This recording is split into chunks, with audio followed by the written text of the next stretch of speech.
Sudah Bu. Guru-gurunya mana Bu Ica? Bu Ayu? Ini belum, masih menunggu 2 orang guru lagi, Mbak Ica. Boleh. Siap, Bapak. Tolong Bu Jun.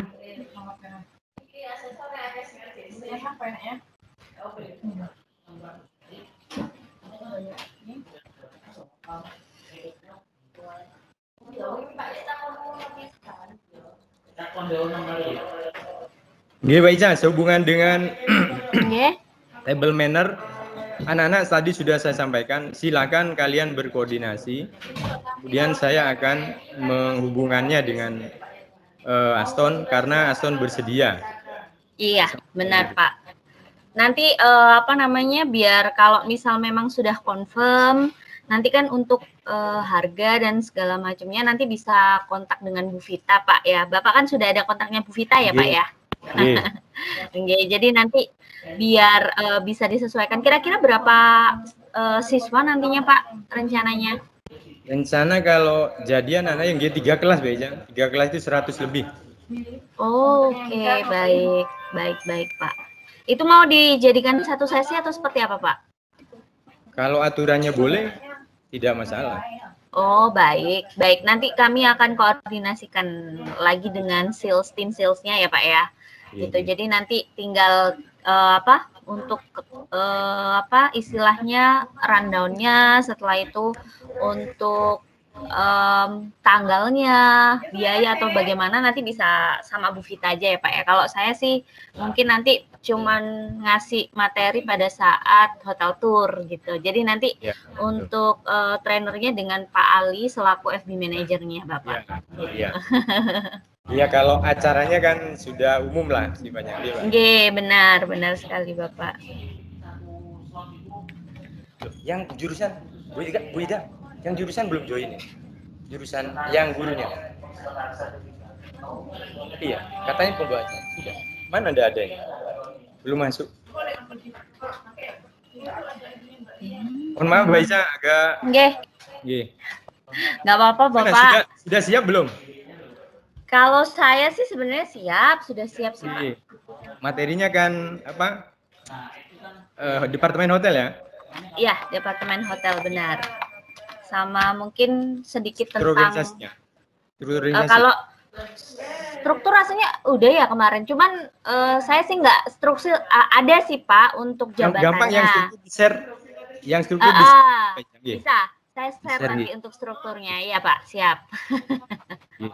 Supaya banyak paham tentang Aston. Baik, siap Bapak. Bu Nuri.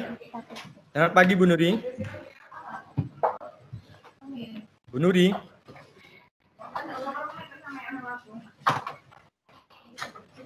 Assalamualaikum. Bu Nuri sudah siap? Pagi. Iya. Ya, silakan say hello Bu Baica dengan Bu Nuri dengan Baica. Halo Bu Nuri, apa kabar Ibu? Alhamdulillah baik. Bu Ica apa kabar? Sehat, alhamdulillah Ibu. Alhamdulillah. Tetap semangat ya Bu ya, walaupun pandemi ya. Benar sekali Bu. Tetap semangat, tetap pokoknya cuman jaga kesehatan, makan yang banyak gitu Bu. Oh iya, wajib memang makan yang banyak. Itu Pak Yakub itu sudah makan banyak Bu Ica, makanya perutnya agak penuh. Nah itu. Apalagi work from home juga ya. Tapi ibu bapak guru semua tetap datang ke sekolah ya. Mungkin jadi kelihatan banget kalau pandemi sehat-sehat gitu ya. semuanya. Kalau kalau Pak gurunya selalu datang Mbak Ica, Pak Bapak Ibu selalu datang. Siswanya ya tidak selalu datang. Bu Elo. Saya menyapa Bu Elo, Mbak Ica. Bu Elo masih ada kelas, Pak. Oh, masih. Kan bisa join dari kelas, Bu. Harap segera join. Sebentar, masih menjelaskan. Bu Intan juga, Bu Intan. Bu Intan masih menjelaskan ke siswa sebentar, Pak, memberikan tugas. Oke, kalau gitu untuk menyingkat waktu karena Mbak Ica juga banyak kegiatan, monggo kita mulai. Silakan Bu Nuri dengan pembawa acaranya, silakan. Baik, terima kasih. Assalamualaikum warahmatullahi wabarakatuh. Mohon maaf, selamat pagi. Mbak Ica sudah siap, Mbak Ica? Sudah siap, Pak. Siap. Oke, monggo. Silakan Bu Nuri. Baik. Terima kasih. Selamat pagi. Salam sejahtera bagi kita semua. Syukur alhamdulillah kita dapat berkumpul di sini dalam keadaan sehat walafiat tanpa kurang satu apapun. Pada kegiatan kali ini kita mengadakan pikon kedua. Jadi sebelum kita mulai acara, mari kita buka acara hari ini dengan pembacaan Bismillahirrahmanirrahim bersama-sama. Bismillahirrahmanirrahim. Selanjutnya acara yang kedua yaitu sambutan dari Bapak Yakub atau alias Bapak Alex. Siap. Kepada Bapak Alex dipersilahkan. Oke, terima kasih Bu Nuri, terima kasih Mbak Ica. Assalamualaikum warahmatullahi wabarakatuh. Selamat pagi, salam sejahtera bagi kita semua. Alhamdulillah, berkat rahmat Allah kita masih bisa dipertemukan dalam keadaan sehat walafiat dalam acara Vikon kedua dengan pihak Aston. Dalam hal ini dengan Mbak Ica, HRD Aston Hotel Jember, dengan materi Departemen Hotel, tugas dan fungsinya. Yang saya hormati Mbak Ica, yang saya hormati Bapak Ibu Guru OTKP, serta Pak Ahmadi sebagai teknisi untuk pertemuan ini, pakar IT-nya SMK 6, serta anak-anakku sekalian, siswa-siswi OTKP yang sebagai peserta PKL online. Selamat pagi anak-anak, salam sejahtera bagi kita semuanya. Sebagai koordinator acara, saya ingin menyampaikan yang pertama, terima kasih kepada Mbak Ica atas kesediaannya memberikan materi ini, kemudian atas kesediaannya manajemen Aston Hotel Jember bekerja sama dengan kami. Sekali lagi saya hanya bisa menyampaikan terima kasih. Ini semua dilakukan untuk kepentingan anak-anak kami, anak-anak bangsa yang terpuruk karena corona, Mbak Ica ya. Andaikan tidak corona, bisa jadi saya mau nitip 5 atau 6 anak, Mbak Ica. Kalau PKL touring ya, suatu saat nanti mungkin Mbak Ica. Iya Pak, semoga ya Pak ya. Lebihnya saya mohon maaf Mbak Ica atas segala kekurangan dan telah mengganggu waktu yang Mbak Ica miliki. Sekali lagi saya atas nama pribadi, atas nama teman-teman OTKP dan atas nama sekolah serta Pak Ahmadi sebagai teknisi dan anak-anak, saya sampaikan terima kasih dan mohon maaf atas segala kekurangannya. Demikian Mbak Ica sebagai sedikit sambutan dari saya. Berikutnya saya kembalikan kepada Bu Nuri, silakan sebagai pemandu acara. Ya, pemandu acara Bapak ya, bukan pemandu sorak ya. Terima kasih Bapak Yakub. Oke. Iya, acara dilanjutkan dengan penyampaian materi dari Ibu Ica. Kepada Ibu Ica dipersilahkan. Baik, interupsi Mbak Ica. Ya, Bapak. Nggih. I know that you are expert in English. Would you please to open this meeting with English speaking? Okay. It's only the opening. And thank you for your kind. Alright. Mohon maaf, kita ini ditodong ya sama Pak Yakub ya. It's okay, Bu.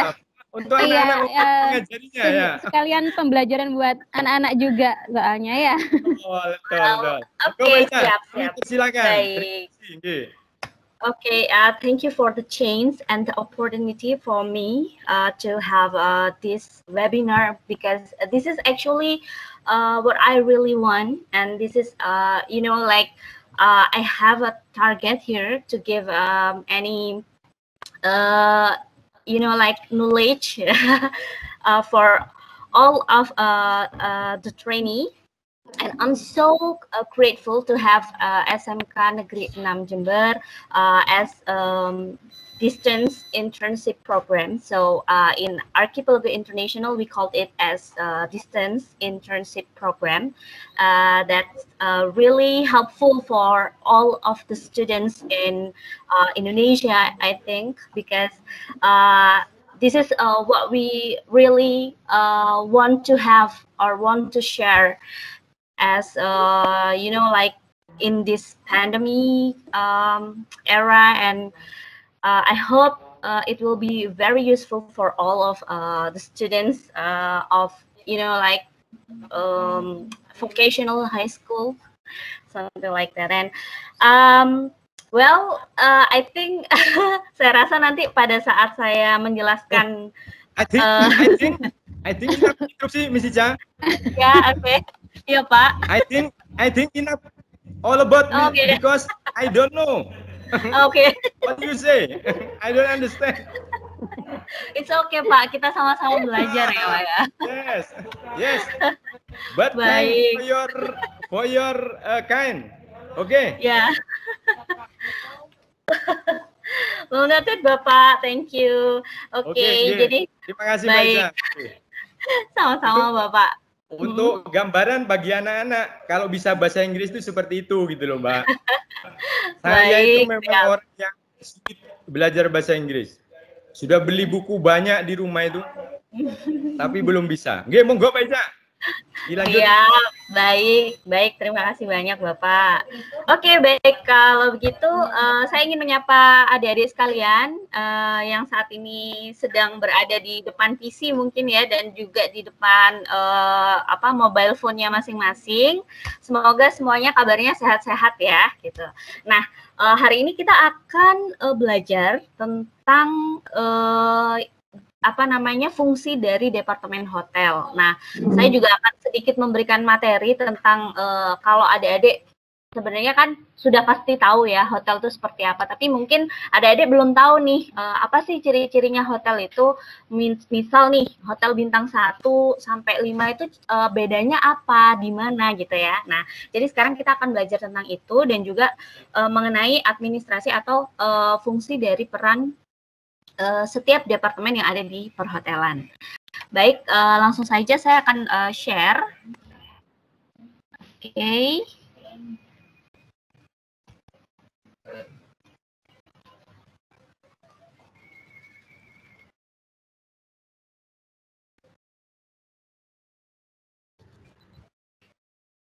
Baik. Oke, apakah sudah terlihat di layar adik-adik sekalian? Siap. Sampun baca. Sudah ya Bapak ya, baik. Baik, saya langsung saja memberikan materinya. Oke, jadi saat ini kita akan mempelajari tentang Departemen Hotel dan fungsinya ya. Diharapkan setelah training ini adik-adik tahu dengan jelas ya seperti apa fungsi dari Departemen Hotel di perhotelan itu seperti apa gitu ya. Nah, sebelum itu, seperti yang sudah saya share tadi ya, bahwasanya saya akan menjelaskan sedikit.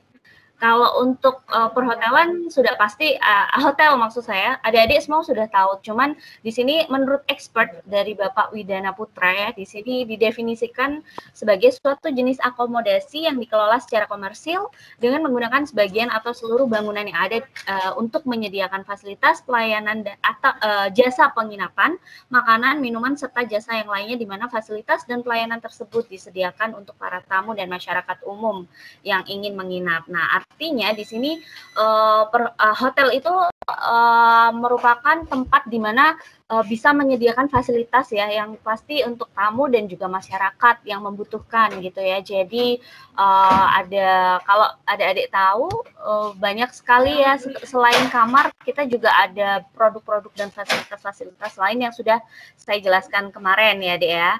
Nah, di sini kita juga selain untuk kamar, kita ada yang namanya MICE gitu ya. Jadi untuk meeting, incentive, conferencing, sama exhibition. Jadi misalnya seperti yang saya bilang kemarin, jadi kalau misal ada wedding atau meeting, nah tamu-tamu itu bisa memanfaatkan apa namanya istilahnya fasilitas yang sudah ada di hotel seperti itu. Oke. Nah, selanjutnya di sini saya akan jelaskan fungsi hotel. Oke, sebagai sarana untuk memenuhi kebutuhan tamu, wisatawan atau pelancong. Nah, ini seperti yang kita tahu ya, kalau hotel itu sangat berguna sekali pastinya. Jadi kalau misal ada bisnis gitu ya, kita nggak punya tempat atau saudara di tempat suatu kota misal gitu. Nah, di sini hotel itu fungsinya seperti itu. Jadi sebagai kebutuhan, memenuhi kebutuhan tamu seperti itu, ya. Selanjutnya juga sebagai tempat tinggal sementara selama jauh dari tempat asalnya ya, sudah pasti ya, sudah jelas di sini. Setelah itu sebagai tempat menginap atau istirahat bagi para tamu, dan juga di sini sebagai tujuan konferensi, seminar, lokakarya, musyawarah nasional, dan kegiatan lainnya semacam itu ya, seperti yang saya jelaskan tadi. Jadi tidak hanya untuk meeting saja, tetapi kalau misal kita mau nyelenggarain wedding nih, pengen berkelas misal gitu, kita bisa pesen di hotel gitu ya, dengan yang pasti nanti selain pride-nya juga apa namanya, tamu juga dipermudah, istilahnya semua catering dan segala macam itu diatur oleh hotel. Jadi penyelenggara hanya membawa diri istilahnya ya, membawa dirinya sendiri gitu, dan juga yang pasti dengan biaya lah seperti itu. Jadi nanti itu sudah memang menjadi fasilitas yang disediakan oleh hotel seperti itu. Oke. Nah, selanjutnya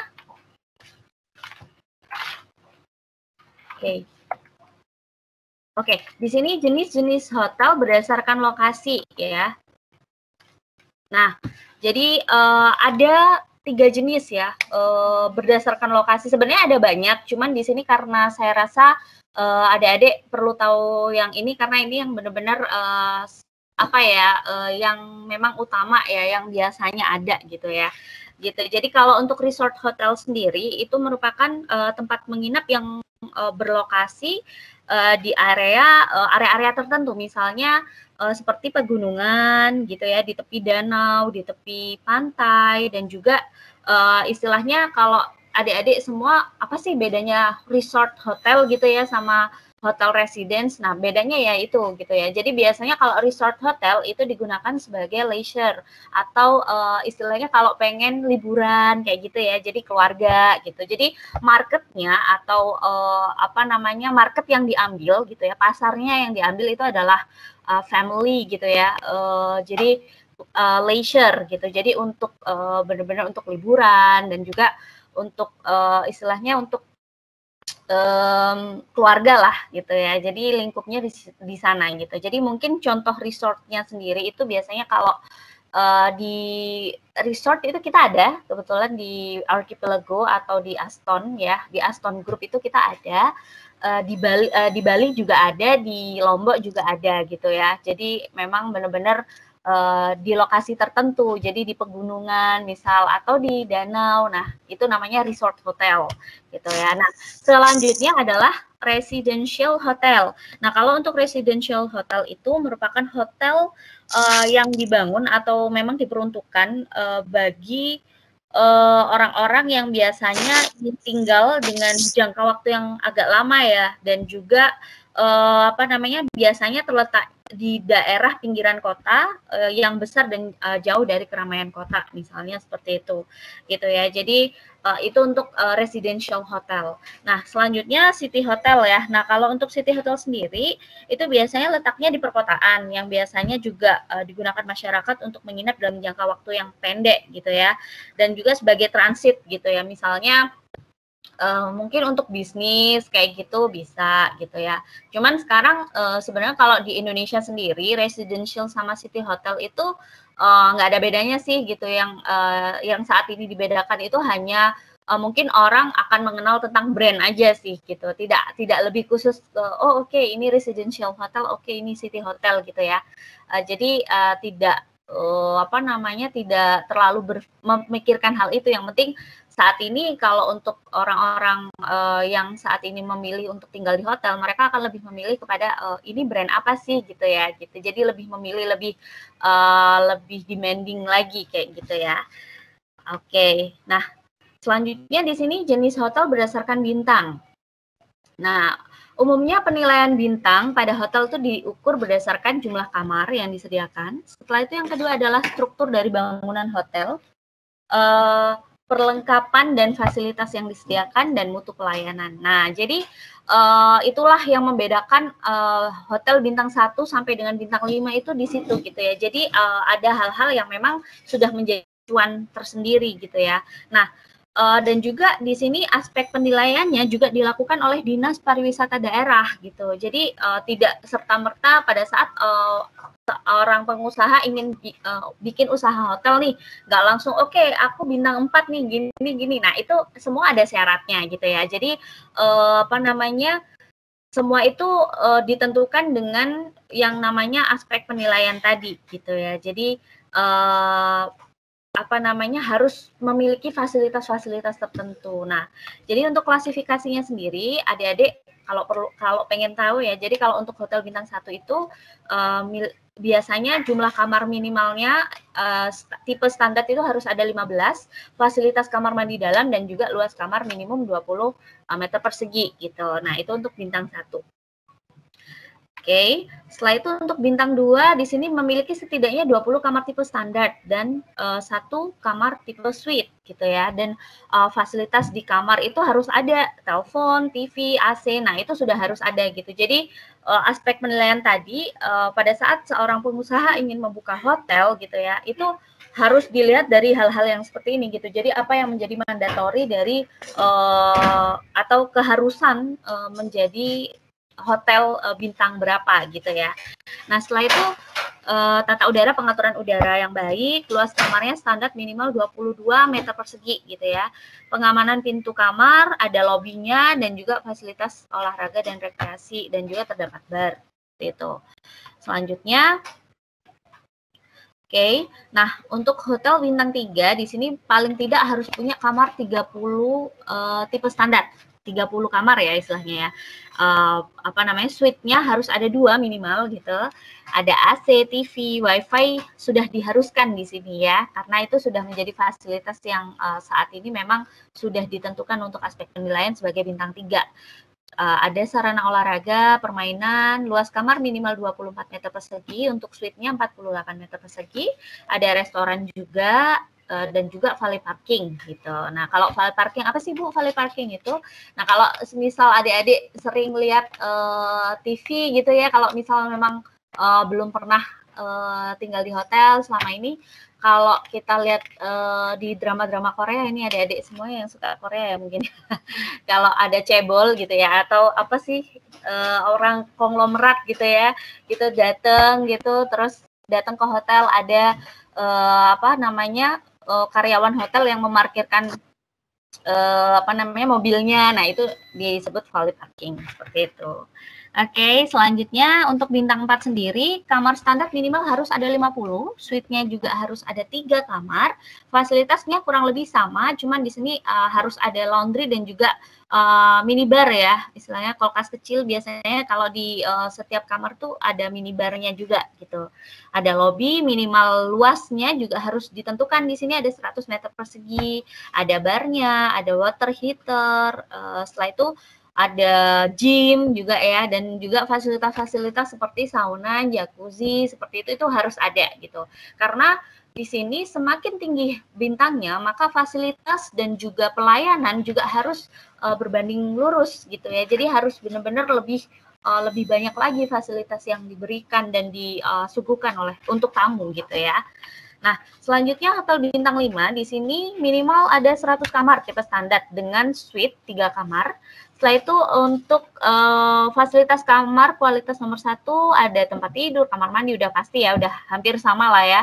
Sauna, jacuzzi juga sudah harus ada gitu ya. Room service juga harus ada 24 jam. Jadi ibaratnya kalau room service itu apabila adik-adik misal tinggal di hotel, pengen makan malam gitu jam berapapun, ada room service yang available gitu 24 jam gitu ya. Ada kamar standar minimum 26 meter persegi, suite-nya minimum 52, ada kolam renang, tempat bermain anak gitu ya, valet parking hingga concierge gitu. Nah, itu untuk hotelnya ya. Nah, sekarang kita sudah masuk ke departemen hotel atau operasional gitu ya. Jadi adik-adik semuanya perlu tahu bahwasanya di sini sebenarnya kalau untuk departemen itu dibagi menjadi dua berdasarkan pengoperasiannya gitu ya. Istilahnya yang pertama adalah departemen hotel yang operasional yang memang menjalankan tugasnya itu tanpa ada hentinya gitu ya. Maksudnya harus standby selama 24 jam nih gitu. Nah, 24 jam itu gimana sih Bu?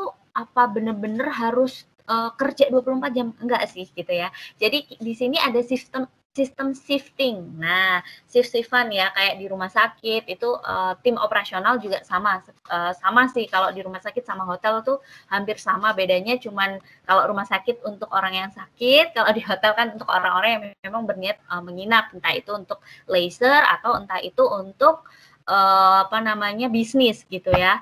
Nah, departemen yang harus beroperasi ya, istilahnya beroperasi tanpa henti selama 24 jam itu yang pertama adalah front office gitu ya. Nah, yang kedua adalah housekeeping. Nah, jadi housekeeping dan front office itu disebutnya sebagai room division.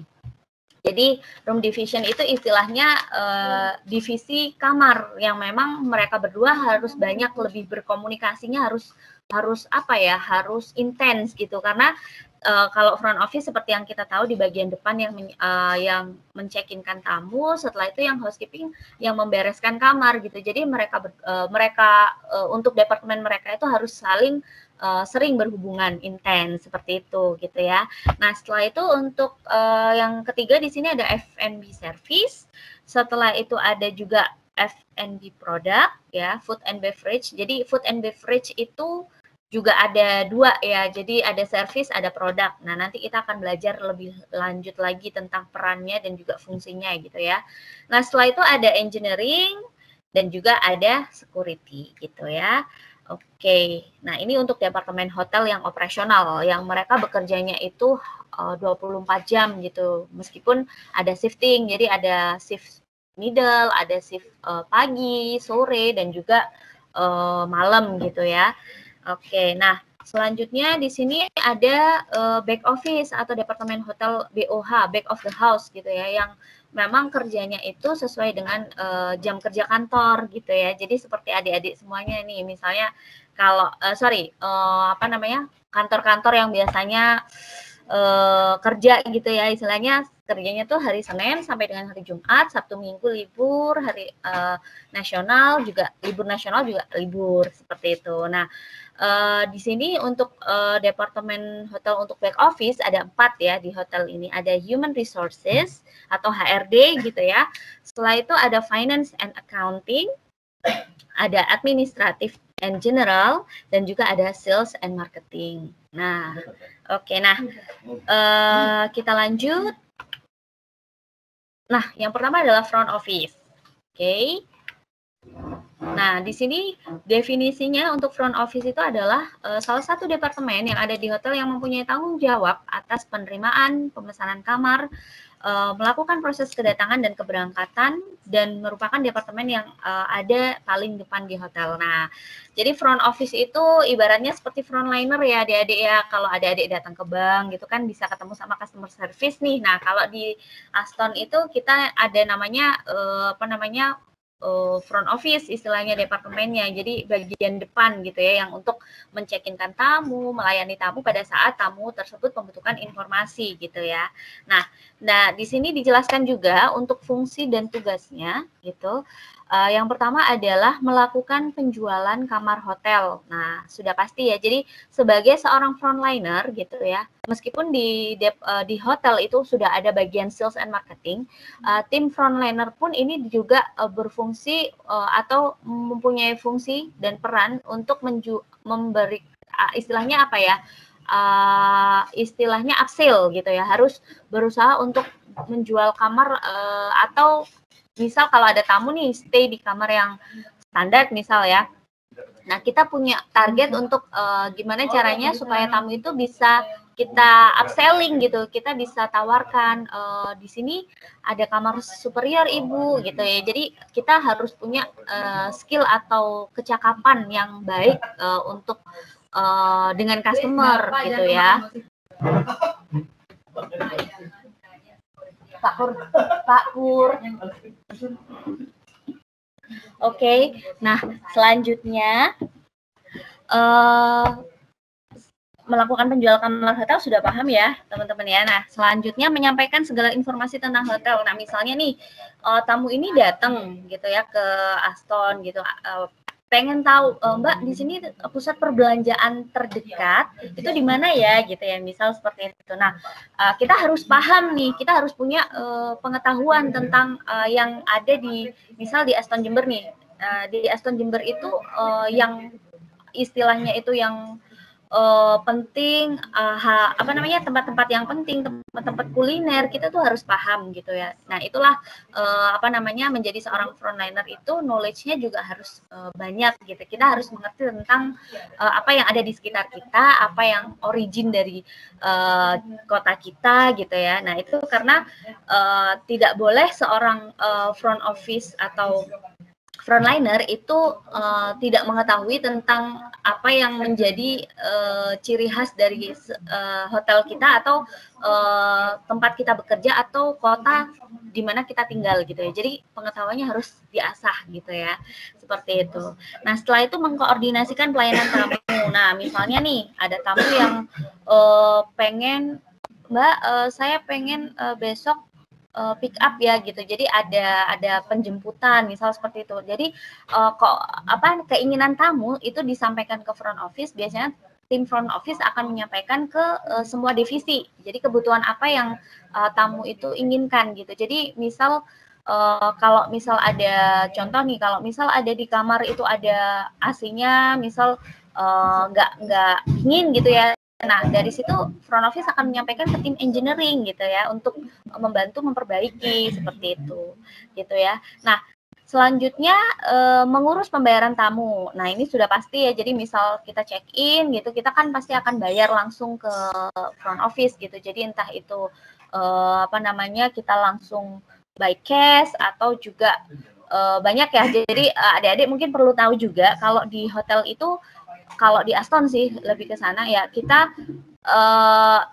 menerima pembayaran itu cash bisa gitu ya, debit card, credit card kita juga bisa seperti itu ya. Jadi banyak jenisnya juga untuk credit card sendiri untuk pembayaran ya. Jadi jenis transaksinya juga bisa menggunakan kartu kredit Master, Visa gitu ya, Amex juga kita bisa gitu. Asalkan bukan sertifikat tanah ya, yang untuk dibayarkan apa namanya, tamu gitu ya. Jadi harus benar-benar ya seperti yang saya bilang tadi gitu ya. Nah selanjutnya menangani barang bawaan tamu. Nah misal nih ada tamu yang datang gitu ya, dari front office tuh harus sigap gitu, dari bill drive-nya lah ya, lebih ke bill boy-nya untuk apa namanya, sensitif gitu terhadap kebutuhan tamu gitu. Jadi harus kita bantu pelayanannya, kita harus service pokok excellent gitu ya, servisnya itu. Nah selanjutnya melayani segala komunikasi via telepon. Jadi pada saat telepon pertama kali yang masuk ke Aston itu selalu bagian front office yang akan menerima gitu. Entah tamu yang telepon itu ingin memesan kamar atau apakah ingin berkomunikasi dengan departemen yang lain, intinya semuanya itu ada di front office untuk penerima pertama gitu. Jadi makanya image dari sebuah perusahaan gitu ya, atau hotel itu biasanya terletak pada frontlinernya atau di bagian depannya gitu. Jadi makanya di sini kami di Aston Jember itu selalu memberikan yang namanya training, pelatihan gitu ya, untuk memastikan semua karyawannya itu dilatih dengan baik gitu ya, entah itu dari segi attitude, soft skill maupun hard skill-nya, seperti itu. Oke, selanjutnya kita masuk ke jabatan apa saja yang biasanya ada di front office. Nah, ini kebetulan yang ada di Aston Jember ya gitu ya. Jadi sebenarnya di setiap hotel itu punya struktur organisasi yang berbeda. Maksudnya sebenarnya sama ya, tetap sama, cuman mungkin biasanya jabatannya yang dibutuhkan harus menyesuaikan dengan setiap perusahaan atau perhotelan yang ada gitu ya.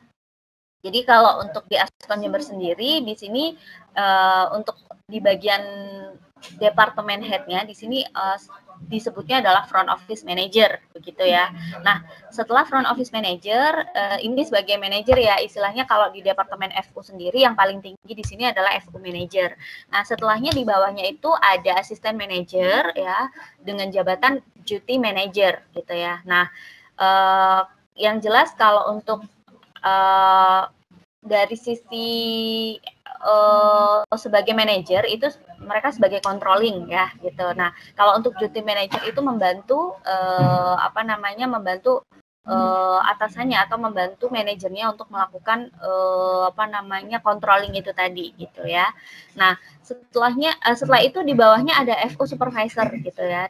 Nah, di sini di level supervisory gitu ya. Jadi di sini lebih ke middle management di mana di sini dia harus membantu untuk mengontrol di rank and file tim atau tim yang ada di bawahnya, dan juga melaporkan apapun yang perlu direport kepada duty manager atau ke front office manager begitu ya. Nah, untuk rank and file sendiri di sini ada 3 ya. Jadi ada guest service agent, ada guest relation officer, ada juga bellman atau bell driver. Nah, bedanya apa sih dari tiga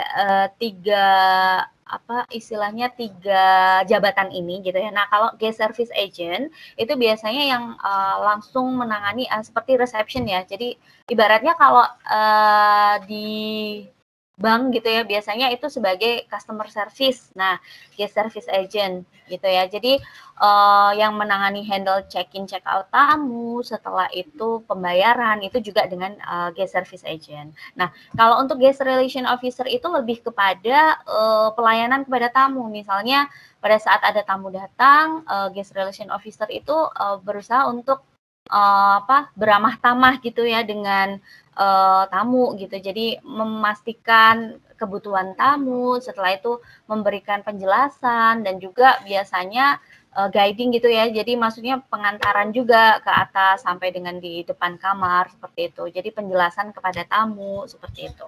Itu guest relation officer. Nah, selanjutnya ada bellman atau bell driver. Nah, kalau untuk bellman dan bell driver ini jadi kalau di sini bellman itu tugasnya gitu ya, jadi mengantarkan barang tamu gitu, valet parking itu juga dari bell driver atau bellman-nya ini. Jadi yang ngangkatin barang tamu ke atas pada saat check out harus bawa barang dari atas ke mobil tamu seperti itu. Nah, itu untuk sedikit banyak secara general untuk tugas dari front office team seperti itu ya. Nah, selanjutnya kita masuk ke housekeeping gitu ya. Nah, housekeeping itu seperti apa sih gitu ya? Nah, jadi definisinya di sini adalah housekeeping adalah bagian dari departemen dalam hotel yang mengatur, menata peralatan, menjaga kebersihan, melaporkan kerusakan, dan memberi dekorasi dengan tujuan agar hotel tampak rapi, bersih, menarik, dan menyenangkan bagi penghuninya. Nah, ini sudah jelas ya. Jadi kalau room division tadi, kalau front office itu bagian yang menangani tamu, tapi kalau untuk housekeeping itu yang bagian yang bertanggung jawab terhadap kebersihan kamar tamu gitu, dan juga public area atau area umum gitu ya. Misalnya contohnya seperti di restoran, kebersihan gitu ya. Setelah itu di ruang meeting dan juga di toilet umum, misalnya di public toilet gitu ya. Nah itu sudah jadi tanggung jawab dari housekeeping team gitu ya. Nah, fungsi dan tugasnya membersihkan dan memelihara kamar-kamar tamu di seluruh area hotel. Setelah itu menjaga kebersihan secara menyeluruh di public hotel dan menjaga kebersihan linen hotel, membuat laporan status kamar ke bagian front office, dan juga menjaga peralatan kerja housekeeping dengan baik gitu ya. Jadi di sini sudah jelas ya adik-adik semuanya. Jadi tim housekeeping itu yang bertanggung jawab terhadap kebersihan dari area hotel seperti itu. Nah, selanjutnya di sini untuk housekeeping sendiri, untuk jabatan yang ada di housekeeping atau mungkin struktur organisasi ya, cuman di sini nanti akan saya kirimkan ya untuk strukturnya seperti apa ya. Tapi yang jelas di sini saya akan jelaskan lebih detailnya ke masing-masing departemen aja gitu ya. Nah, jadi yang pertama adalah executive housekeeper gitu. Executive housekeeper istilahnya kalau manajer itu semua adalah bagian controlling gitu ya. Planning, controlling, leading gitu ya, dan juga organizing gitu. Jadi itu untuk tugas seorang manajer itu seperti itu gitu ya. Jadi merencanakan, setelah itu mengorganize gitu, dan juga kontrol yang jelas. Nah, itu adalah tugas seorang manajer atau departemen head di setiap departemen gitu ya.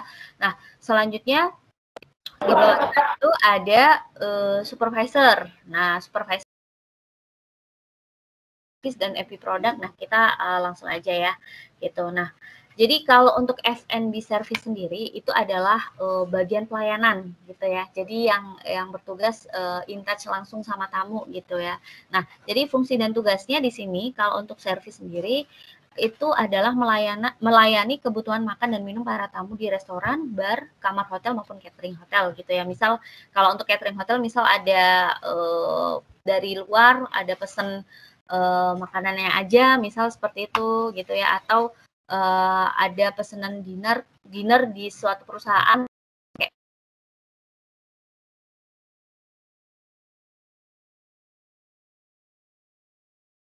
datangkan keuntungan bagi pihak manajemen hotel. Jadi di sini frontline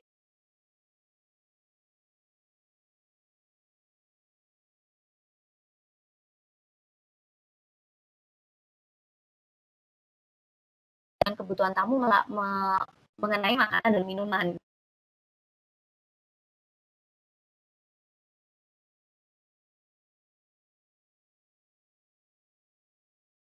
Ya, meeting yang berkenaan dengan makanan serta minuman gitu ya. Misalnya. Sudah gitu. Paling 1 kali 2 kali sehari kadang. Ini. Acara itu. Bukan itu kan awakmu.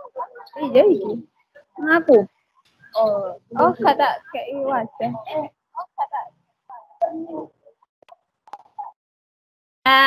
Lanjutkan ya. Oke. Nah, selanjutnya memeriksa dan membersihkan seluruh area makan sesuai dengan prosedur hotel sebelum para tamu datang. Jadi harus memastikan semua cutleries dan segala macamnya itu udah tersedia gitu ya. Setelah itu memeriksa dan membersihkan semua fasilitas dan peralatan F&B department. Nah, oke. Jadi itu untuk F&B service ya gitu. Nah, di sini untuk jabatan yang ada di F&B service itu, yang pertama sebagai manajer di sini ada penyebutannya sebagai F&B manager. Ya, jadi ada FB manager gitu ya. Jadi beliau yang akan mengontrol semua operasional yang ada di FB service gitu ya. Setelah itu ada restoran and banquet manager. Jadi kalau F&B itu lebih ke general, kalau RB manager itu lebih ke mereka harus controlling ke restoran dan juga banket gitu ya. Jadi istilahnya asisten manager yang membantu HOD-nya, head of department-nya atau FB manager untuk mengontrol dari supervisory level dan juga rank and file gitu ya. Nah, selanjutnya ada F&B supervisor ya. Setelah itu ada banket supervisor. Jadi apa sih Bu kalau bedanya banket supervisor sama F&B? Jadi kalau untuk banket itu itu tentang penanganan dari jadi karyawan yang punya apa namanya jabatan di bangket staff maupun bangket supervisor, mereka menangani tentang event-event yang ada di hotel. Misalnya gini, jadi kalau adik-adik mau tahu ya, sebenarnya kalau di hotel itu atau meeting gitu ya, itu ada banyak layout gitu ya. Nah, layout itu bisa round table gitu ya, ada yang U-shape gitu. Nah, kalau round table itu biasanya kalau adik-adik tahu di hotel itu ada meja bundar besar gitu ya, yang diisi biasanya minimal mungkin ada maksimal tuh 10 ya, gitu. Cuman selama masa pandemi ini pasti akan dikurangi gitu ya. Jadi maksimal 10, minimal mungkin 3, 4 atau 5 tergantung dari kebutuhan tamu gitu ya.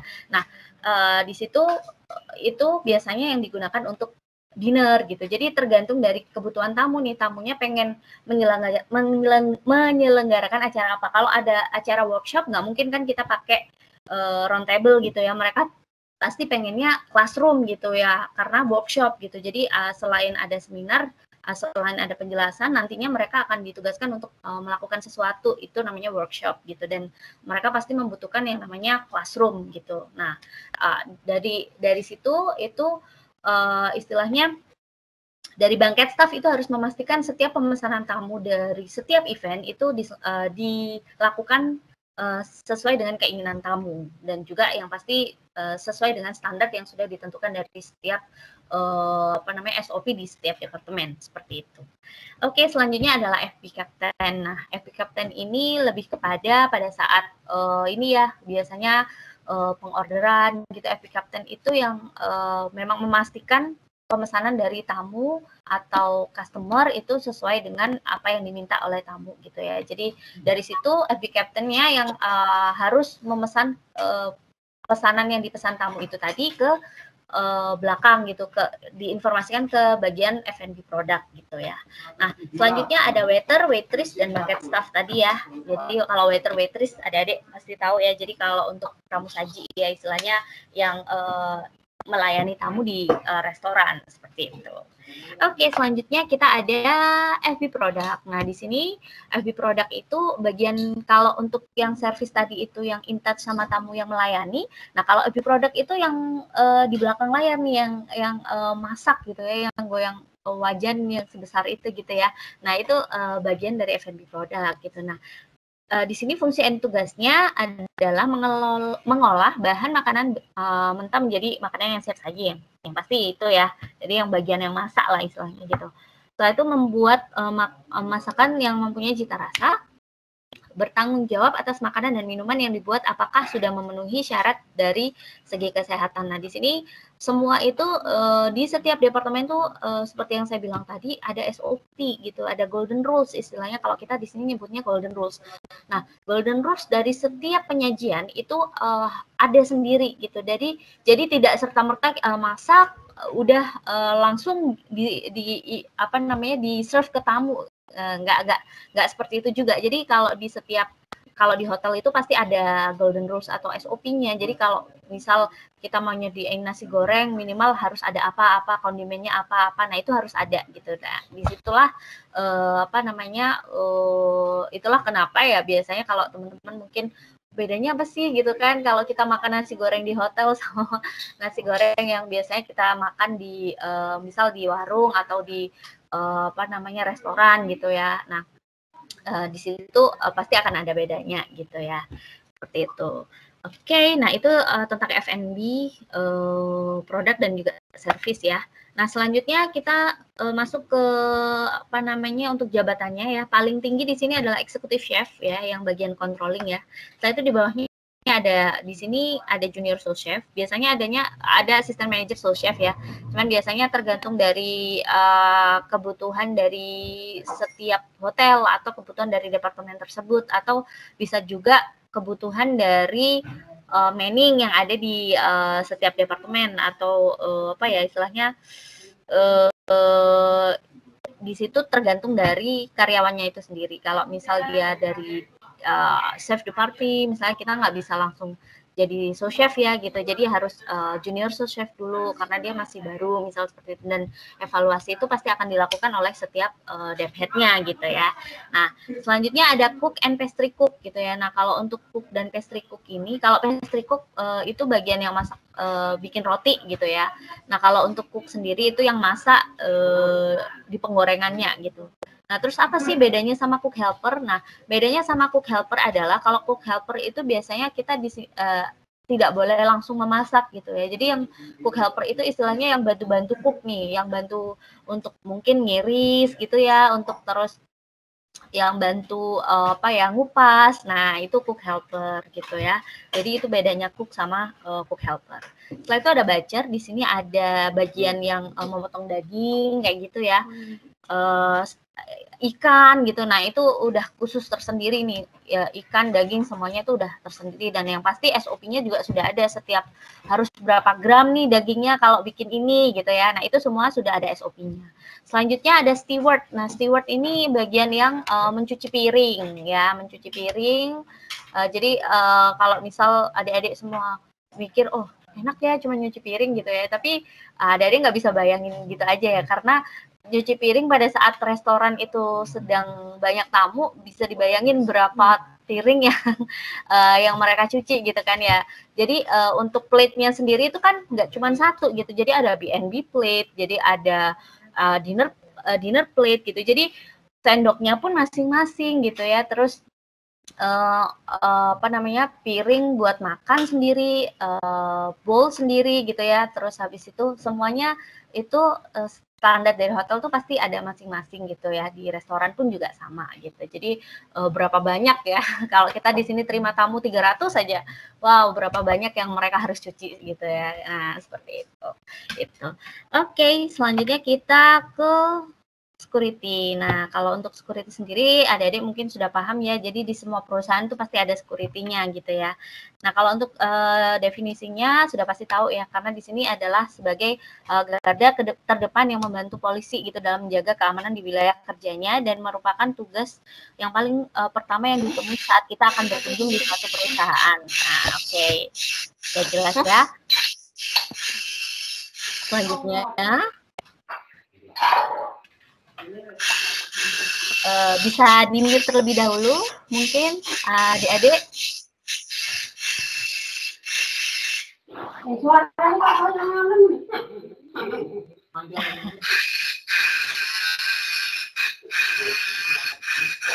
Oke. Bisa kita lanjutkan? Oke. Anak-anak tolong yang mic-nya Pak Hamadi. Mic. Ada suara apa di hotel itu, Baica? Halo?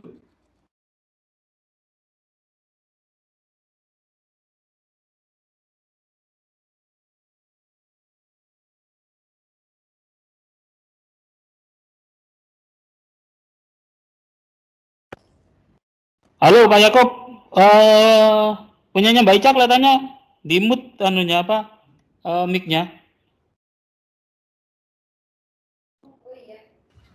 Oh ya, mohon maaf. Sudah jelas ya Pak? Sudah terdengar ya suara saya ya? Sudah. Baik. Oke, siap. Kita lanjutkan ya Pak ya. Tadi kita sampai security ya. Oke. Nah, kita lanjutkan. Nah, yang pertama adalah fungsi dan tugas security. Di sini adalah melakukan pengamanan aset di tempat dia bekerja. Oke, jadi menjaga aset ya, semuanya yang ada di hotel ini. Jadi barang-barang apapun itu sudah jadi tanggung jawabnya security untuk memastikan barang itu aman gitu ya. Nah, selanjutnya melakukan tindakan pencegahan dari hal-hal yang tidak diinginkan. Nah, itu sudah pasti ya, sudah paham ya adik-adik semua ya. Setelah itu laporan dan pencatatan setiap aktivitas dan kejadian setiap hari di buku laporan atau buku mutasi. Jadi harus ada reportnya setiap harinya gitu. Nah, setelah itu melindungi setiap orang yang berada di lingkungan kerja, dan juga membuat lalu lintas kendaraan di lokasi tugas berjalan dengan baik dan mengarahkan kendaraan yang parkir dengan benar sesuai dengan aturan gitu ya. Nah, jadi sudah bisa dipahami ya kalau untuk tugas security-nya memang kebanyakan di security di perusahaan apapun itu tugasnya pasti sama gitu ya. Oke, selanjutnya kita masuk ke jabatan atau leveling di departemen tersebut. Yang pertama ada Chief Security. Sebenarnya untuk security team itu masuk ke departemen HR ya, masuk jadi satu divisi istilahnya gitu. Cuman jadi satu departemen tapi beda divisi istilahnya seperti itu. Jadi kalau untuk security team di sini yang paling tinggi di sini ada Chief Security. Tapi kalau untuk di HR sendiri istilahnya untuk levelingnya itu masuk ke asisten manager seperti itu. Nah, selanjutnya ada security supervisor yang juga bagian dari controlling dari tim rank and file, ya. Ada security guard dan juga ada administrasinya seperti itu. Oke, selanjutnya kita masuk ke human resources. Oke, nah untuk human resources sendiri di sini untuk definisinya adalah suatu departemen yang dibuat untuk mengatur sumber daya atau tenaga kerja yang ada di dalam perusahaan.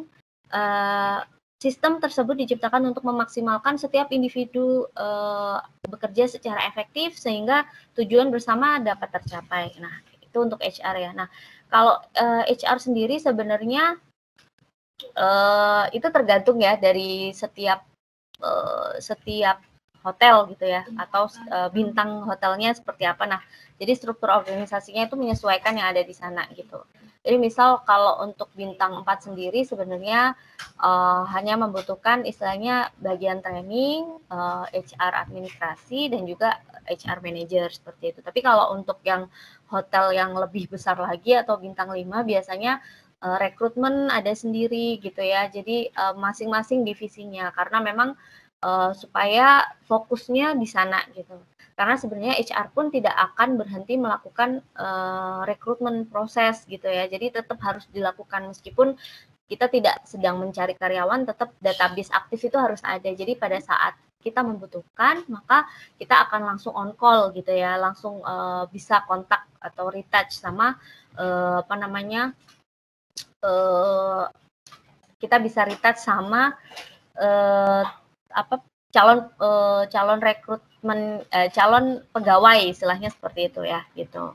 Nah, di sini untuk fungsi dan tugasnya perumusan dan pembuatan visi misi nilai-nilai budaya gitu. Jadi semuanya dari HR yang akan membuat itu gitu ya. Jadi itu pun pembuatan itu semuanya kebijakan dan segala macamnya itu akan didasarkan pada yang namanya peraturan perusahaan gitu. Jadi tidak serta-merta membuat suatu kebijakan yang memang yang di luar itu. Jadi semua itu diaturnya pasti ada di peraturan perusahaan, di mana peraturan perusahaan itu pun juga dikerucutkan dari undang-undang yang diatur atau dibuat oleh pemerintah seperti itu, gitu ya. Nah, setelah itu struktur organisasi dan peraturan perusahaan. Nah, tadi sudah saya jelaskan ya. Jadi ada rekrutmen, ada seleksi juga dari HR juga. Setelah itu compensation and benefit. Jadi kalau untuk penggajian gitu kan, terus habis itu untuk skala upah, misal seperti itu semuanya diatur oleh human resources dan juga disesuaikan dengan budget yang ada di setiap perusahaan atau hotel. Nah, yang pasti tugas HR semuanya sama, saya rasa di perusahaan manapun itu ya, gitu ya. Nah, setelah itu memberikan pelatihan secara general. Jadi di sini HR juga ada divisi yang namanya training ya.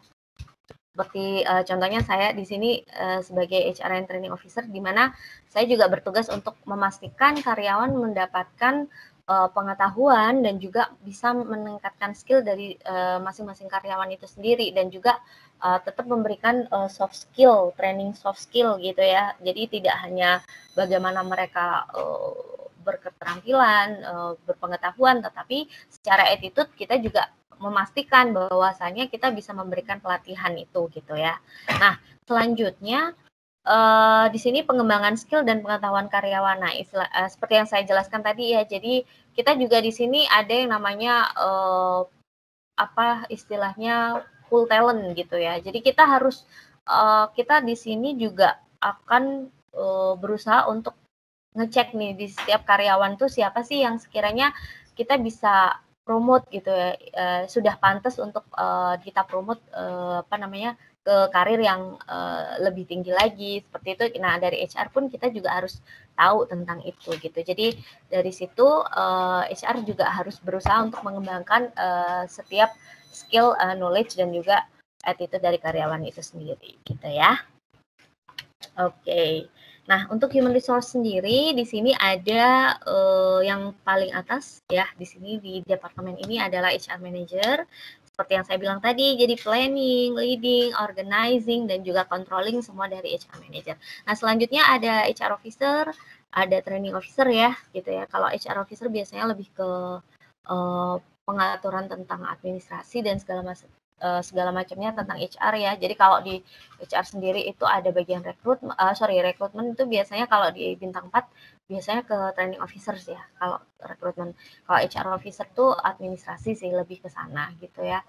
Reporting juga biasanya HR officer. Setelah itu training officer itu ya yang memberikan training. Jadi contohnya juga seperti saya ini gitu ya. Jadi yang punya hubungan dengan sekolah-sekolah gitu ya, yang memastikan bahwasanya kita juga punya andil atau punya tanggung jawab yang besar kepada semua sekolah-sekolah atau trainee-trainee gitu ya. Nah, itu di situ adalah salah satu tugas dari training officer seperti itu.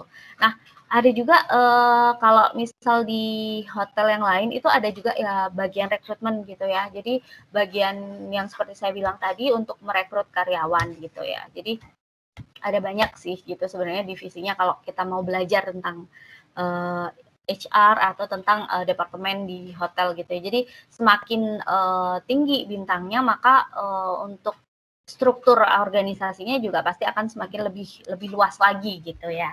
Seperti itu. Oke, selanjutnya kita masuk ke finance ya. Finance and accounting. Nah, definisinya di sini adalah finance adalah ilmu dalam mengelola uang dan proses actual untuk memperoleh dana yang mempengaruhi kehidupan setiap perusahaan gitu ya. Nah, jadi kalau adik-adik pengen tahu sebenarnya ini sepanjang pengetahuan saya bedanya finance dan accounting itu, kalau accounting itu mereka lebih kepada bagian penganalisisan, bagian istilahnya pembukuan seperti itu, karena yang tidak langsung berhubungan dengan uangnya. Tetapi kalau finance biasanya lebih ke yang berhubungan langsung dengan uang. Jadi misal contohnya ibaratnya seperti pada saat general kasir gitu harus benar-benar menghitung uang yang didapat, misal gitu harus collecting dari setiap departemen, misalnya di FB service dan juga di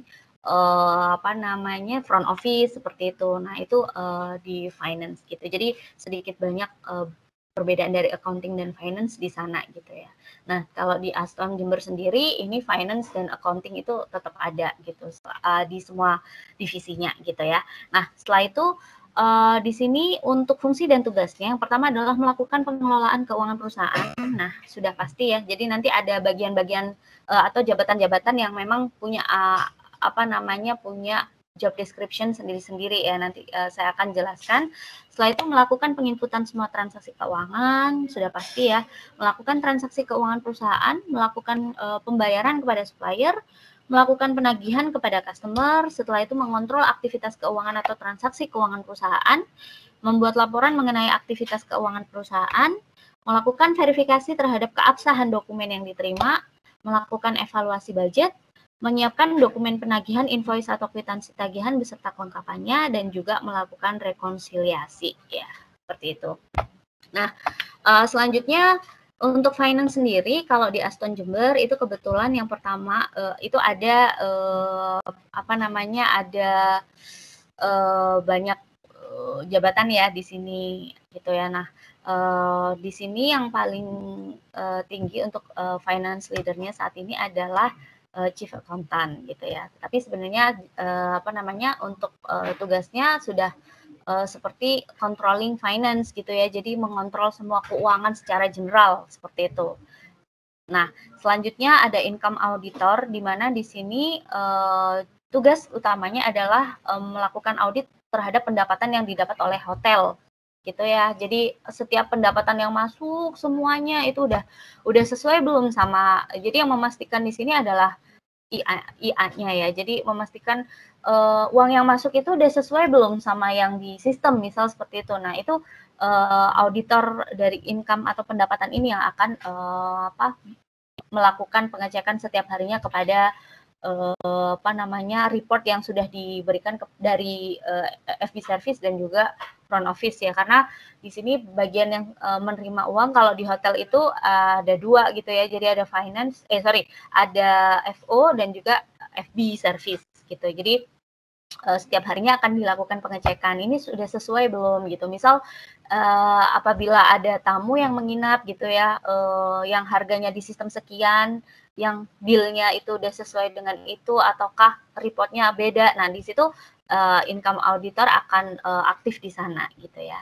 Nah, selanjutnya ada account payable, di mana di sini tugasnya adalah melakukan pembayaran gitu ya kepada istilahnya yang menangani tentang hutang gitu ya, atau misal kalau hutang kan istilahnya kan di sini pada saat kita punya supplier atau memesan makanan, bahan-bahan atau material seperti itu kan di situ yang akan bertugas untuk membayarkan di sini adalah seorang account payable gitu ya. Jadi yang benar-benar menangani pembayaran keluar gitu ya, ataupun kebutuhan dari setiap departemen nih. Pada saat setiap departemen itu mengajukan sesuatu, maka di situ dari account payable akan issued gitu ya, yang pasti sesuai dengan SOP dan juga standar yang sudah ditentukan dari manajemen gitu.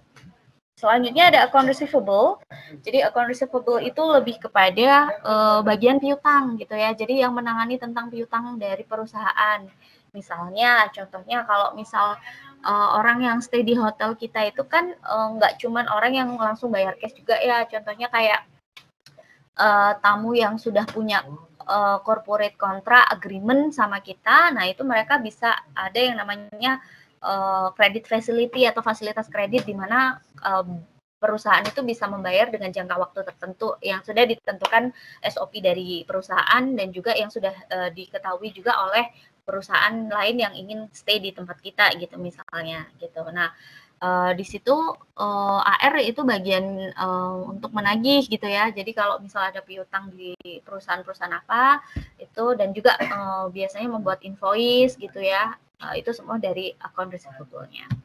Oke, selanjutnya cost controller, di mana di sini adalah controlling bagian pembiayaan. Jadi kalau misal ada pembiayaan apapun di sini, atau istilahnya mengontrol lah semua pembiayaan yang keluar gitu. Adapun juga misal contohnya pada saat nih ada event gitu ya, misalnya harganya sekian, ini udah masuk belum kayak gitu, udah sesuai belum dengan standarnya kayak gitu. Nah, di situ bagian dari cost controllernya gitu.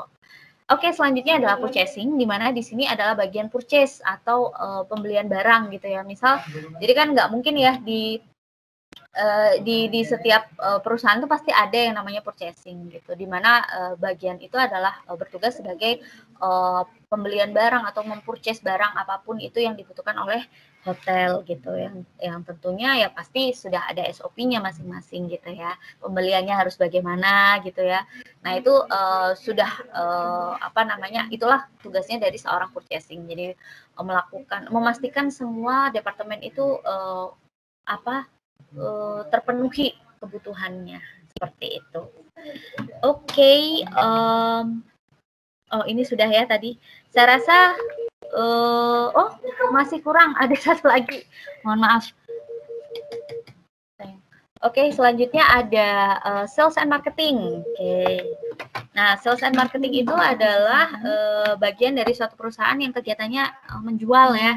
Sementara marketing adalah keseluruhan sistem dari kegiatan bisnis seperti merencanakan produk, menetapkan harga, mempromosikan produk, mendistribusikan barang dengan tujuan memuaskan konsumen. Jadi sales and marketing itu teman-teman adalah sesuatu yang berbeda gitu adik-adik ya. Jadi kalau untuk sales itu mereka orientasinya pada penjualan produknya, tetapi kalau marketing itu adalah orientasinya adalah bagaimana cara menjual produknya, memasarkan produknya gitu ya. Jadi itulah perbedaannya sales and marketing gitu. Jadi kalau sales itu ada target untuk berapa banyak yang kita jual nih, kita harganya apa namanya segini, itu udah cukup nggak gitu, kira-kira maksudnya dengan harga segini kita cukup atau enggak nih gitu, kita ada laba berapa. Nah itu di situ ada sales ya, jadi targetnya setiap bulan tuh pasti ada kan gitu ya. Jadi bagaimana cara mencapai target tersebut nih, gimana jualannya gitu ya. Nah kalau marketing itu bagaimana cara kita memasarkannya. Contohnya pada saat kita punya produk nih, misal kita bikin sendiri ya, handmade gitu ya, bikin apa ya yang biasanya dibikin sendiri ya. Contohnya kayak keripik misal ya, kita bikin keripik yang kita buat sendiri di rumah gitu. Nah, gimana cara kita masarkannya? Jadi misal kayak kita promosi ke sosmed gitu. Nah, itu adalah marketing. Jadi bagaimana caranya apa namanya pemasarannya itu bisa mencapai bisa memberikan hasil maksimal. Nah, di situ bedanya sales and marketing. Nah, di sini fungsi dan tugasnya adalah menganalisis dan menentukan target, analisis produk ya, menetapkan harga, merancang strategi promosi offline, merancang strategi digital marketing, memastikan kepuasan konsumen, merancang strategi penjualan, aktif mencari konsumen, melayani dan menjaga hubungan baik dengan konsumen. Nah, itu ya kurang lebih di situ. Jadi sales marketing juga harus benar-benar bisa memaintain tamu juga gitu ya. Jadi ibaratnya kalau kita berusaha untuk ngedapetin tamu sebenarnya lebih gampang daripada kita mempertahankan tamu. Jadi itulah kenapa dari sales and marketing, seorang sales and marketing itu harus benar-benar bisa memastikan apapun yang sudah mereka raih atau capai itu, atau misal customer yang sudah mau gitu ya melakukan event atau apa istilahnya stay di kamar kita harus memastikan bahwa tamu tersebut memang benar-benar dilayani dengan baik dari awal sampai dengan akhirnya gitu. Jadi tidak pada saat sudah selesai acara udah gitu aja, enggak gitu. Jadi tetap kita harus memaintain relationship itu dengan baik gitu ya. Oke. Nah, untuk sales and marketing sendiri yang di sini untuk leveling tertingginya ada Assistant Director of Sales ya, PLOC tadi yang sudah saya sebutkan ya, planning, leading, organizing, controlling. Ada sales manager selaku assistant manager gitu ya. Ada senior sales executive, ada sales executive, graphic design dan sales admin. Kalau untuk sales itu semua sudah sebagian besar sudah pasti paham ya. Jadi untuk achieving target semuanya ya. Cuman bedanya di sini adalah levelingnya aja gitu, controllingnya seperti apa gitu. Nah kalau untuk graphic desainnya ini di sini adalah yang bagian kalau misal adik-adik tahu ada promosi, ada gambar gitu ya, ada apapun yang di sosmed gitu yang tentang apa namanya promo itu biasanya yang buat itu adalah seorang graphic design. Jadi harus benar-benar yang catchy gitu ya, eye catchy gitu ya untuk promonya gitu, harus menarik gitu ya. Jadi kalau kita mempromosikan sesuatu tuh nggak harus panjang lebar gitu ya. Jadi buatlah sesuatu yang berkesan, singkat tapi itu mengena di hati kayak gitu ya. Contohnya aja, misal kalau adik-adik tahu apa iklannya Tri ya, dia itu selalu cuman dengan kata-kata mau gitu aja. Dengan gambar yang simple tapi mengena gitu. Nah, itu namanya adalah menjadi seorang apa marketing yang baik itu harus di sana gitu ya. Jadi harus benar-benar dari seorang graphic design harus memastikan bahwasannya desainnya tuh sudah sesuai, eye catchy juga ya, gampang gampang bikin tamu itu gampang bikin apa customer itu merasa oh apa nih gitu ya, penasaran gitu ya. Jadi nggak harus dengan panjang lebar gitu kata-katanya. Oke, selanjutnya admin in general.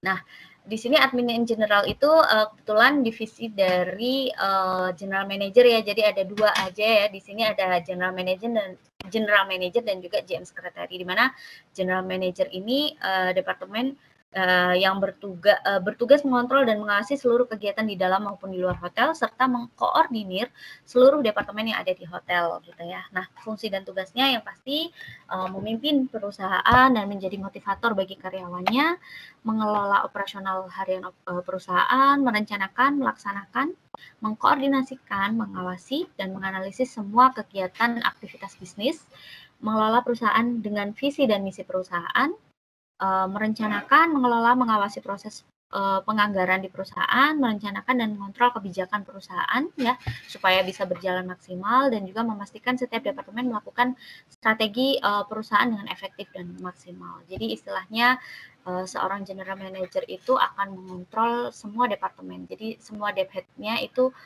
di sini sebagai controlling itu adalah seorang general manager yang pasti untuk mengontrol di semua departemen gitu. Jadi tanggung jawabnya sangat besar sekali ya di sini ya. Gitu. Oke, nah itu saja kebetulan untuk materi kita hari ini. Jadi mungkin kalau adik-adik ada pertanyaan silahkan gitu ya. Saya kembalikan lagi ke Bapak mungkin sama Ibu Nuri silahkan. Baik, terima kasih Ibu Ica. Sangat lengkap sekali pemaparannya. Siap. Luar Baik, biasa, dan Nuri. gitu. Masing Iya, pokoknya. biasa, iya. Masing. Apalagi benar menggunakan bahasa Inggris tadi ya Pak Yakub ya? Iya. Terus presentasinya juga luar biasa. Luar Tampilannya biasa ya. dan detailnya sangat detail sampai saya banyak sekali departemennya. Iya, benar. Sekarang mungkin di-floorkan dulu Bu ya pertanyaan di siswa mungkin ya. Iya, baik. Boleh. Terima kasih untuk sesi selanjutnya yaitu tanya jawab. Dipersilahkan dari para peserta untuk menyampaikan pertanyaan. Silahkan, raise your hand. Iya. Enggak, ya inisiatif Ya, kita. ini ada pertanyaan dari Rukaya. Kita. Baik.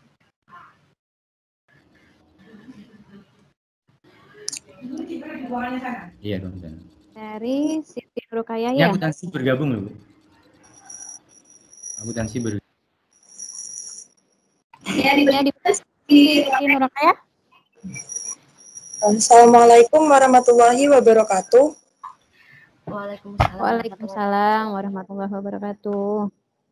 Perkenalkan, saya Siti Rukaya. Ini saya bertanya, prestasi apa saja yang pernah dicapai atau diraih oleh hotel dalam industri perhotelan.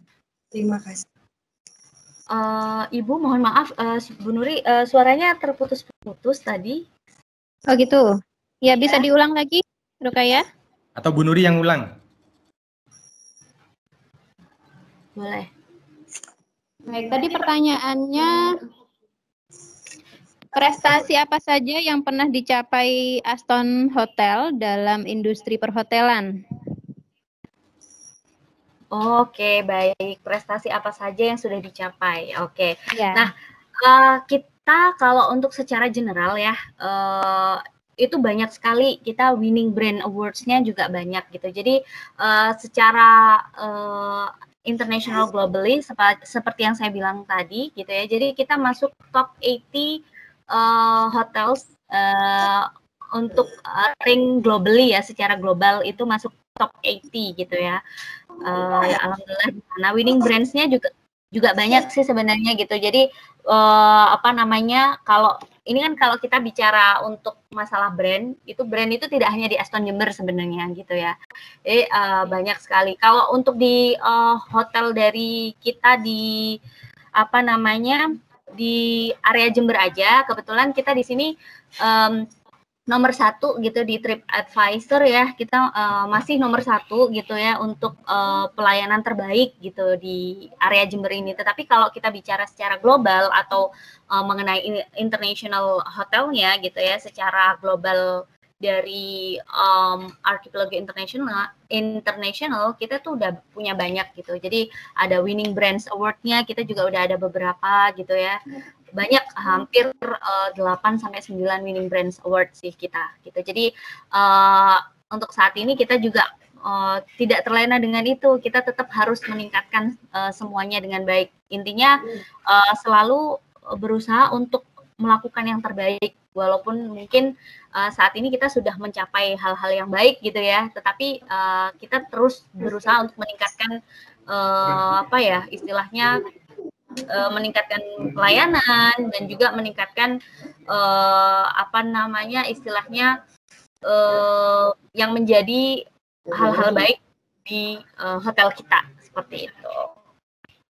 Untuk prestasinya itu sih kebetulan. Ya. Mungkin ada lagi? Baik, itu tadi pertanyaan dari Nurukaya.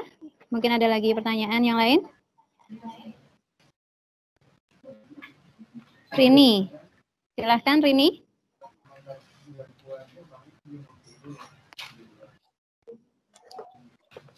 Assalamualaikum warahmatullahi wabarakatuh.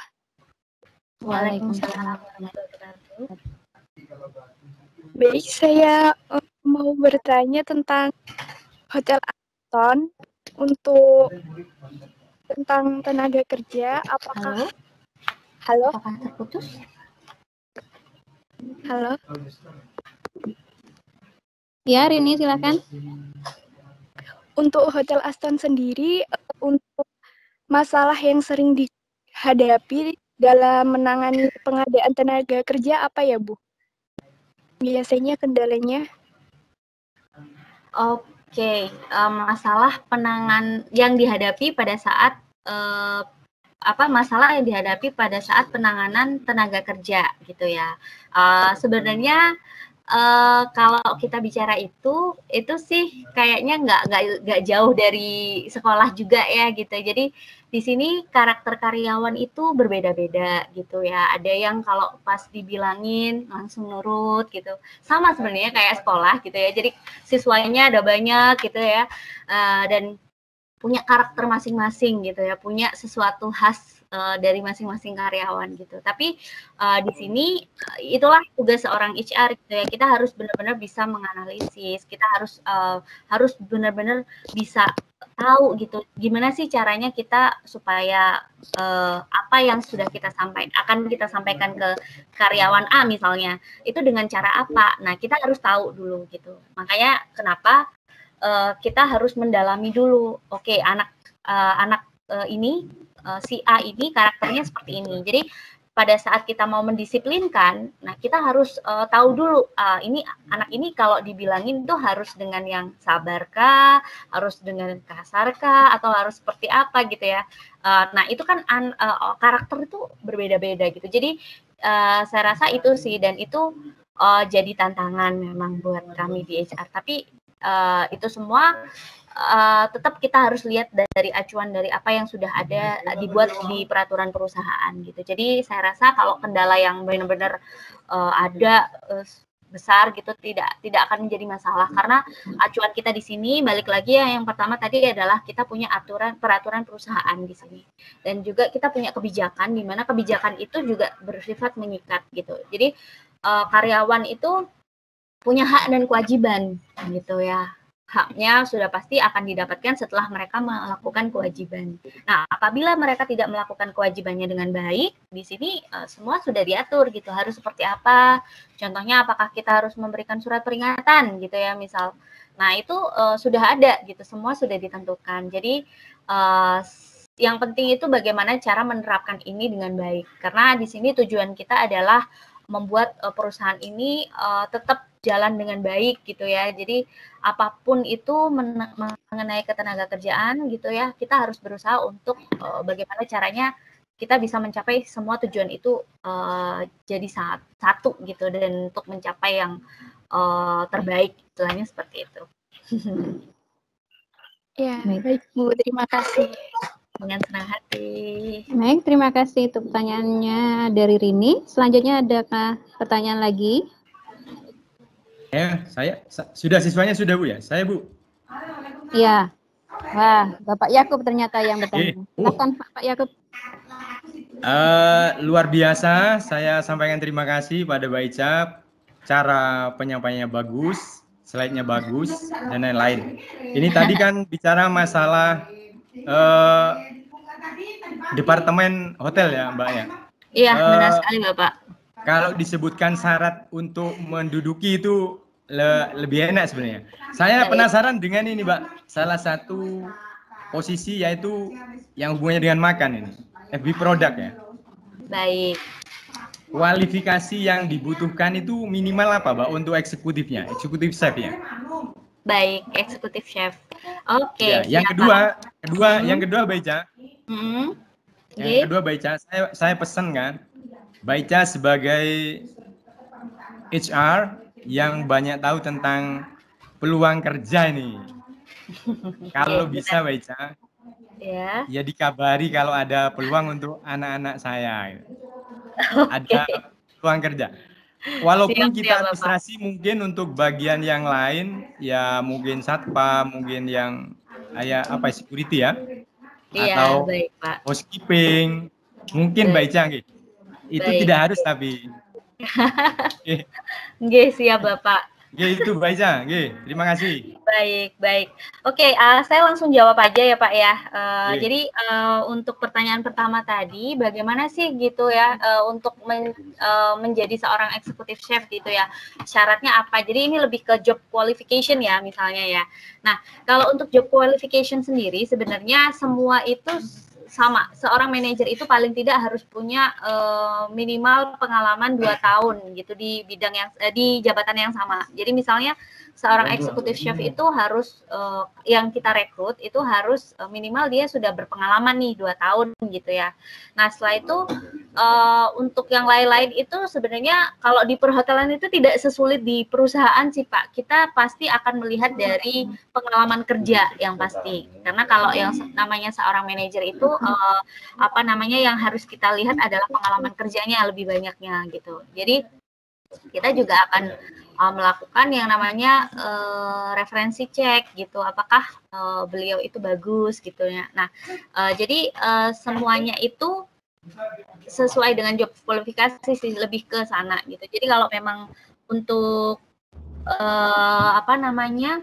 kualifikasi utamanya yaitu tadi sih Bapak, jadi harus ada pengalaman yang sama di 2 tahun itu seperti itu, dan juga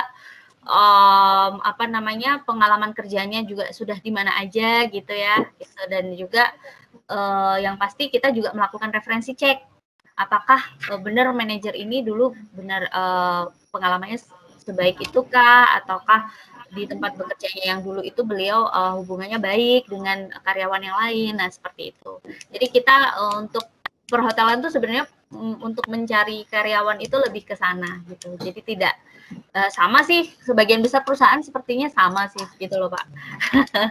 Dan yang kedua mengenai perekrutan. Nah ini pesanan. Nggak apa-apa Pak, gini. Jadi kalau misal kami pun di sini juga ingin membantu juga ya istilahnya dari SMK juga bisa pada saat mereka lulus bisa dapat langsung kerja gitu misalnya gitu. Nah kita tidak menutup kemungkinan gitu ya, siapapun yang melamar kerja di sini juga pasti akan kita cek semuanya gitu ya. Nah yang pasti yang saya minta dari adik-adik gitu ya, misalnya pada saat lulus sekolah nih masih belum dapat kerjaan misal gitu ya. Nah, coba aja adik-adik itu berusaha untuk memperbanyak sertifikat gitu loh Pak. Gitu. Karena seorang HR itu pasti kita akan melihat dari apa sih skill yang dia dapat gitu ya. Kita pasti semua dari seorang HR pasti akan melihat itu gitu. Jadi melihat CV yang pasti. CV-nya yang pertama kalau bikin tuh harus menarik Pak. Nah ini buat adik-adik ya gitu. Jadi ini pengetahuan ya. Jadi ada saya kasih sedikit bocoran gitu ya, supaya adik-adik semua bisa pakai lah ini nanti pada saat adik-adik udah lulus gitu ya. Jadi yang pertama itu harus berusaha untuk membuat CV-nya itu menarik gitu, semenarik mungkin. Kalau zaman sekarang CV menggunakan tulis tangan gitu ya, terus pengetikan biasa gitu dengan Word gitu aja, itu saya rasa saat ini udah ketinggalan zaman Bapak gitu loh. Jadi sekarang itu banyak CV template yang ada di Google gitu ya. Jadi pakai aja itu yang pertama gitu ya. Karena kita pun sebagai HR itu pasti akan melihat juga dari cara melamar kerjanya gitu loh. Kalau dia sekreatif itu berarti orang ini berarti kreatif gitu. Kita bisa menganalisa atau melihat anak itu kreatif atau tidak, anak itu malas atau tidak, itu hanya dengan melihat CV-nya kita sudah bisa tahu gitu loh. Nah, itulah itulah mengapa kita harus berusaha untuk pada saat kita melamar kerja gitu, membuat CV itu harus benar-benar dibuat bagaimana cara kita bisa menjual diri kita, bisa, maksudnya itu dalam artian pada saat, ya benar gitu. Jadi apa yang menjadi poin-poin utama dari kita itu bisa dijabarkan semua di CV kita gitu. Dan semakin banyak sertifikat yang adik-adik, misal nih lulus SMK, oke, dulu pernah magang misal ya, dulu pernah magang gitu ya. Nah, kalau misal belum dapat kerja, magang aja lagi nggak apa-apa, coba melamar magang lagi, karena daripada kita hanya diem di rumah gitu ya, misal belum nemu kerjaan gitu ya, ya kita usaha aja buat magang, apalagi OTKP kan lebih ke administrasi nih. Saya rasa kalau untuk magang internship individual gitu ya, itu mungkin di perusahaan-perusahaan ada yang bisa menerima itu gitu ya. Jadi paling tidak kita itu sertifikat kita itu bisa menjual kita juga gitu pada saat kita melamar kerja gitu loh, istilahnya gitu. Itu sih Pak menurut saya. Terima kasih Mbak Ica. Siap Pak. Siswa mungkin ya atau sudah Bu Nuri? Saya kembalikan Bu Nuri. Ya. Baik, terima kasih Bapak Yakub. Kalau dari pertanyaan Bapak Yakub, sepertinya Bapak Yakub berminat untuk bekerja di Aston ya, Bapak Yakub? Saya itu tujuan saya memberikan gambaran pada anak-anak dan berharap Mbak Ica berbaik hati sama saya untuk melakukan menolong anak-anak kami lah Mbak Ica. Amin. Ya. Gitu. Siap Bapak. Pastinya Bapak. Mungkin bukan bagian administrasi. Mbak Ica, harus magang. Menarik sekali istilah magang itu Mbak Ica, nggih? Nggih, benar Pak. Iya. Terima kasih Bu Ica. Berarti apakah nanti siswa kami bolehkah kalau misalnya lulus dari sini? Kalau sudah ada pertanyaan? Iya, sebentar. Apabila nanti lulus dari sini, bisakah putra-putri kami untuk magang di sana, begitu Bu Ica? Bisa, monggo silahkan. Kami dengan senang hati gitu. Ya benar Bu. Jadi istilahnya, siap-siap. Itu ending saya Mbak Ica kan itu kan gitu. Iya. Jadi wawasan rekrutmen hotel Jember, Hotel Aston. Siap. Oke, closing mungkin Bu. Iya. Closing saya dulu ya. Bu Ica. Dulu. Iya. Atas pemaparan yang disampaikan. Apabila tidak ada pertanyaan, apakah masih ada yang bertanya lagi, siswa? Cukup, saya kira ada, ya? Waktunya sudah panjang. Saya rasa sudah cukup ya. Baik. Bapak Ibu, mohon maaf. Apakah kita di sini, kalau saya biasanya kan pakai Google Meet ya, jadi biasanya kita bisa foto bareng gitu loh Pak. Gitu. Jadi adik-adiknya ini juga bisa. Bisa ya Pak ya? Pak Amadi, bisa, ini bisa Mbak Ica. Baik, mungkin boleh saya dibantu? Pak Amadi, foto bersama Pak Amadi.